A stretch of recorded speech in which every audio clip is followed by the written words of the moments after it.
To Kill a Mockingbird, written by Harper Lee in the early 1960s, is a novel that opened the eyes of many, affecting politics, culture, and the media.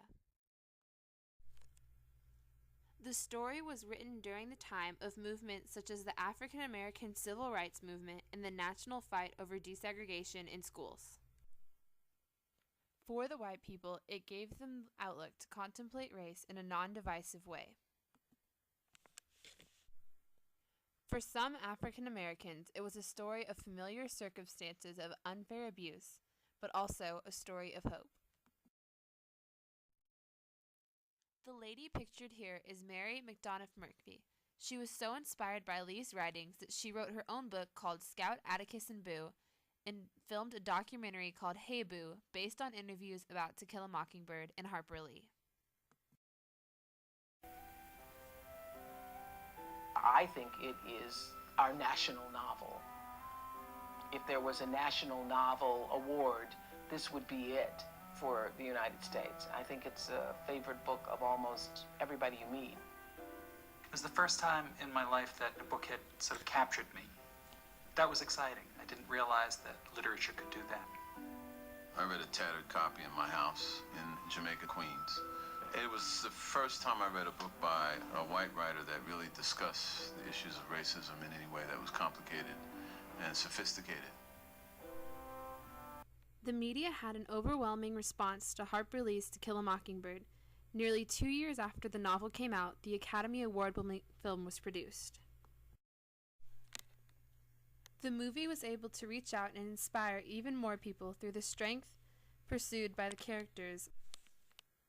To Kill a Mockingbird is still being referenced in TV shows today, such as Everybody Loves Raymond, in which Deborah writes her college thesis on it.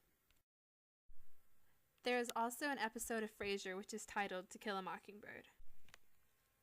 The best reference by far is in The Simpsons, in which Bart Simpson tries to form a band and calls it To Kill a Mockingbird. Also, Homer Simpson says that To Kill a Mockingbird is the last book he read due to the fact that it made him mad because it didn't teach him how to actually kill a mockingbird. And the last reference is one that I actually picked up on. In the show Pretty Little Liars, the third episode is titled To Kill a Mockinggirl.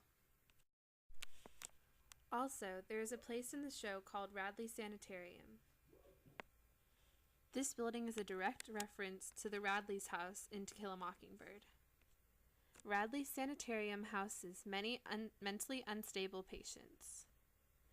It is also said to hold the secrets of many, which is relatable to the house which Boo Radley stays in.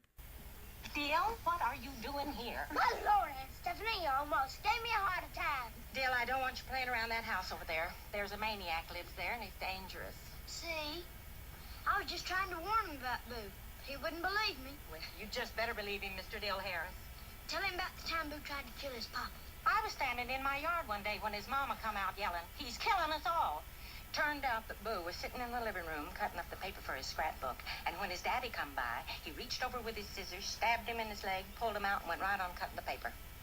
They wanted to send him to an asylum, but his daddy said, "No Radley's going to any asylum." Through her story filled with strong, determined characters, Harper Lee was not only able to influence individuals, but she was able to influence the views of whole societies, something she always dreamed of doing.